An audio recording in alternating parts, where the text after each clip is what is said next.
Cuma orang harus begitu, benar nggak biayanya sebesar itu saja masalahnya. Kereta cepat itu bagus, cuma harganya kenapa mahal? Itu aja pertanyaannya sebenarnya.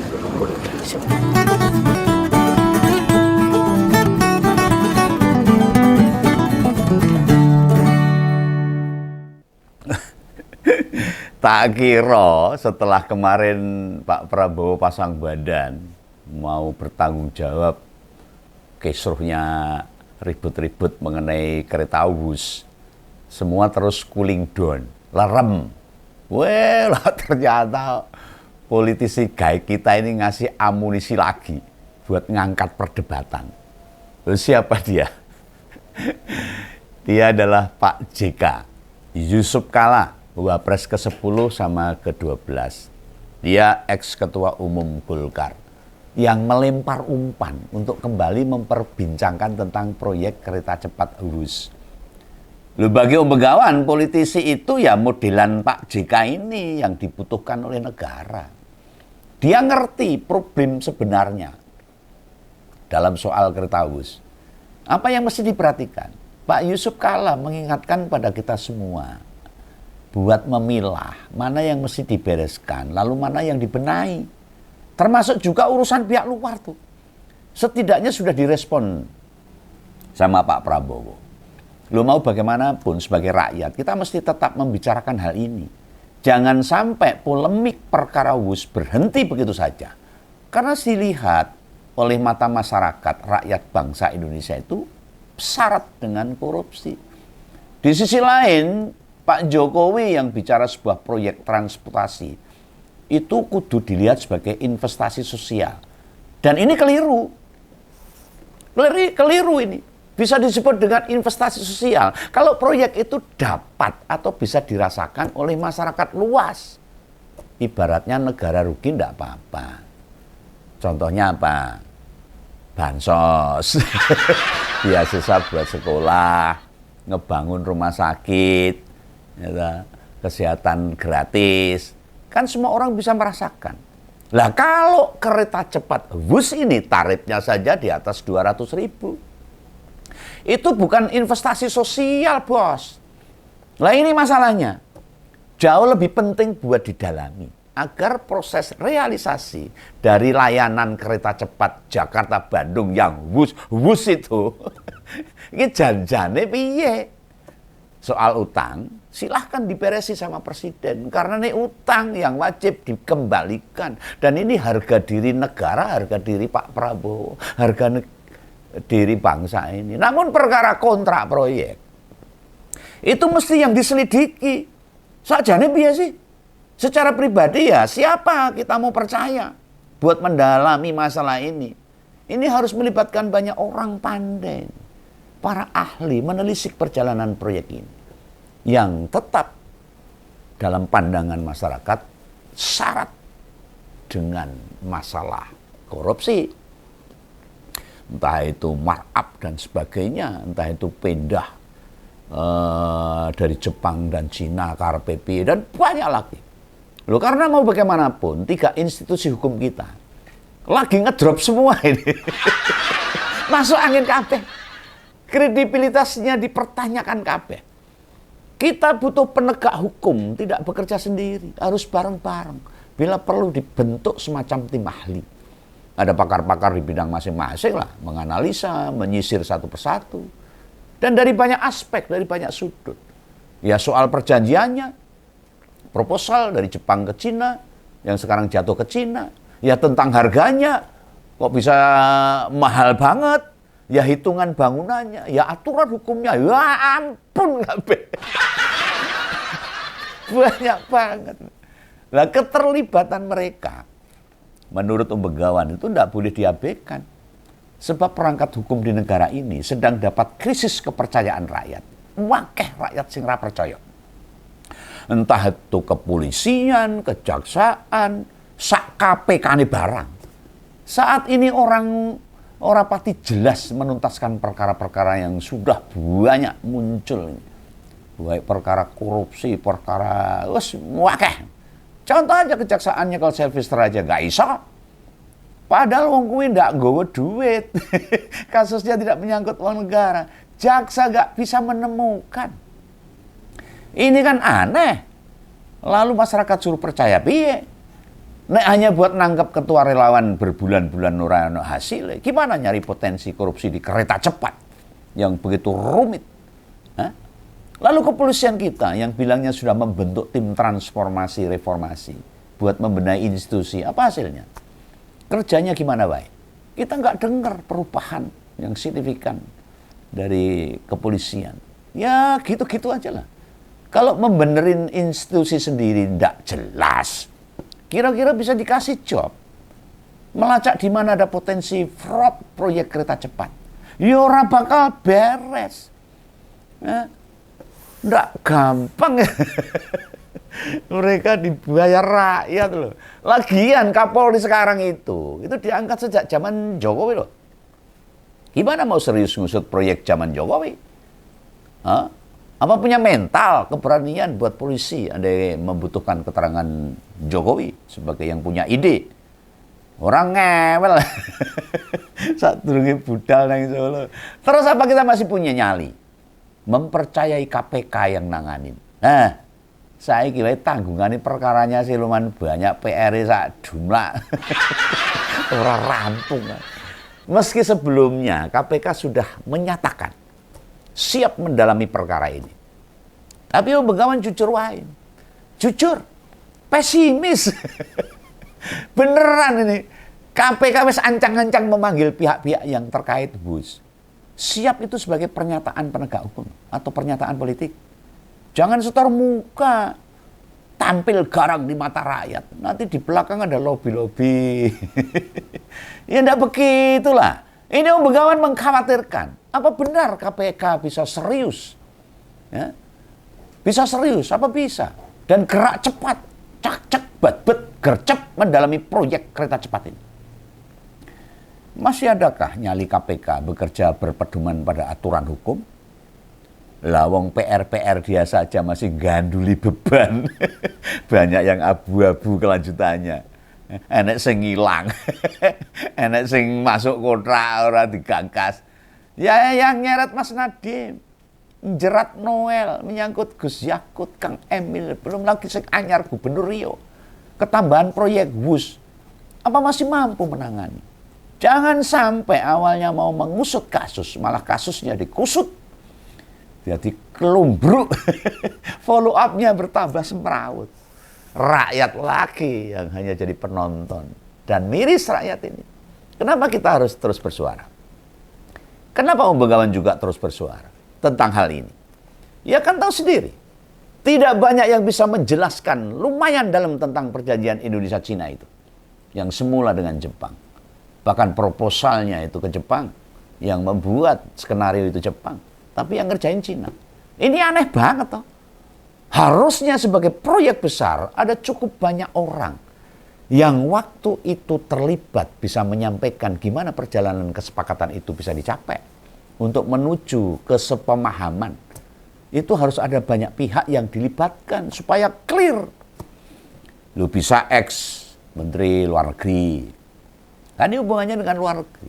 Menteri Keuangan, Direktur KAI, atau Kepala KCIC. Menteri PUPR juga karena harus bangun jalan. Apalagi Presiden. Oh jelas ngerti waktu itu. Nah meski detail teknisnya, rincian duit-duit apalagi sak notane, yo genah dorang ngerti. BPK, BPKP, lalu juga PPATK. Jangan sampai dilupakan. Mereka harus ikut juga terlibat. Sebab mereka punya kemampuan itu. Melacak berbagai transaksi, arus kasus, kas. Uang kemana, dari mana, menuju kemana. Lalu lalang duit. Berjalan dengan wajar atau ada yang di luar nalar. Mereka tahu, paham. Harus dilibatkan juga. Nah yang gawe tambah curiga. Kenapa Pak Jonan? Di mana waktu proyek itu disepakati serta dijalankan? Kok malah menolak berkomentar soal proyek ini? Nah, ayolah Pak Jonan, cerita aja, nggak usah takut gitu loh. Dulu yang jenengan ketahui itu gimana? ceritanya piye? Publik tidak meminta ini Pak Jonan ngasih opini enggak, berpendapat soal proyek ini. Yang kami butuh tahu, tidak hanya Bapak tidak hadir loh, saat lonceng kereta cepat itu. Itu perkara sepele. Oh, enggak. Bukan hanya itu. Nggak hadir ya rapopo. Ini harus tahu kenapa nggak hadir. Pada awal proposal pembuatan kereta cepat dimulai, yang saya ketahui pembicaraannya sama Jepang. Terus piye kalau dengan Jepang? Nggak mungkin dong mereka langsung bicara sama presiden. Sekelas kepala negara, taunya beres. Penting tetap jalan. Kok bisa mak bedundu proposal Jepang diabaikan, lalu kerjasamanya ganti dengan Cina? Bukankah tawaran harga, kecanggihan teknologi, bantuan pembiayaan kan ditawarkan pula sama Jepang dan lebih ringan? Apa yang Pak Jonan ngerti? Siapa yang melakukan deal-dealan antara Indonesia sama Cina? Om Begawan ya tahu ini. Ini proses B2B, bukan G2G loh. Neng kan seorang menteri tidak mungkin ditinggal, sebab ini ranah bisnis KAI loh. Yang ranahnya itu pada Pak Jonan waktu itu, di mana Menteri Perhubungan dia menjabat, memegang kewenangan di bidang transportasi. Kalau tidak ada apa-apanya, kalau tidak ada lika-likunya, tidak mungkin dia tidak mau menjelaskan. Nek Pak Jonan takut sama Jokowi, itu jelas enggak. Sebagai seorang Katolik taat, dirinya khawatir bila bercerita apa adanya soal kereta cepat, dapat dinilai menjatuhkan nama mantan presiden. Dia nggak mau. Mestinya jadi ya harus ngerti. Padahal nggak begitu. Ini kan menyangkut jabatan. Sebuah tanggung jawab. Kudunya melepas dari nilai-nilai agama. Jangan itu. Apa Pak Jonan nggak kasihan tuh sama rakyat? Duit milik BUMN dipakai buat proyek yang sebenarnya belum krusial dibutuhkan saat itu. Dan tidak bermanfaat bagi masyarakat banyak. Sing menikmati ya wong sugih-sugih yang saat itu kowe ngerti dhewe to. Banyak bintang-bintang film do cekakak cekikik ketika ikut lonceng kereta uas. Ngakak-ngakak kaya ora ndek dosa. Pembegawan memohon ini. Betul. Tidak hanya pada Pak Jonan, tapi pejabat-pejabat yang terkait yang waktu itu ngerti tentang WUS. Bertestimonilah. Tidak harus di hadapan wartawan. Bisa datang ke podcast. Ngonten sendiri misalnya. Bercerita di medsos miliknya. Setelah itu biar alam yang bekerja. Kan sudah dimulai sama Pak Agus Pambagio yang diundang untuk bercerita tentang proyek WUS. Apa yang dia ketahui oleh Pak Agus Pambagio, dia ceritakan tanpa dikurangi dan ditambahi. Walaupun dia waktu itu bukan menteri, bukan ahli, tetapi salah satu orang yang dipanggil khusus Jokowi ke sana. Memberi pandangan proyek ini. Nih tak kasih contoh ini. Buat melihat. Proyek ini sesuatu yang gumun ke pikir. Gumun ke pikir piye?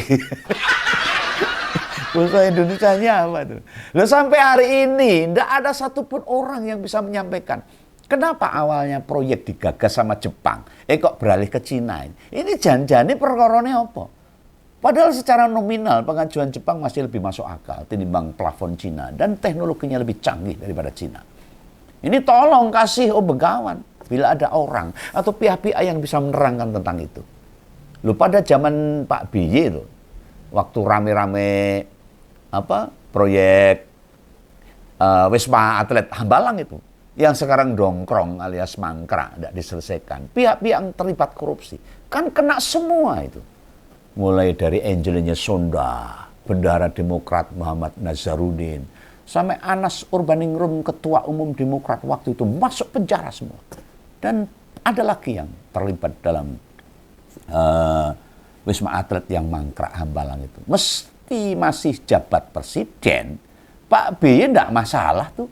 Kader-kader partainya ditelusuri kasus korupsi. Iya biar menjalankan karena itu kesalahan. KPK zaman biyen memang beras-beras kok. Ora ana sing diwedeni kok. Ora nganggo wedi. Wedine wis entek waktu itu KPK. Ndak takut sama kekuasaan presiden. Dasarnya jelas ada undang-undang tentang pemberantasan korupsi. Lah idealnya dengan dukungan yang dikatakan Pak Yusuf Kalla, ini harusnya KPK cepat bergerak. Apalagi sing dienteni apa? Pak JK ning ya ndak ngomong tok lho. Dia kudu ngasih bocoran-bocoran juga loh Pak JK.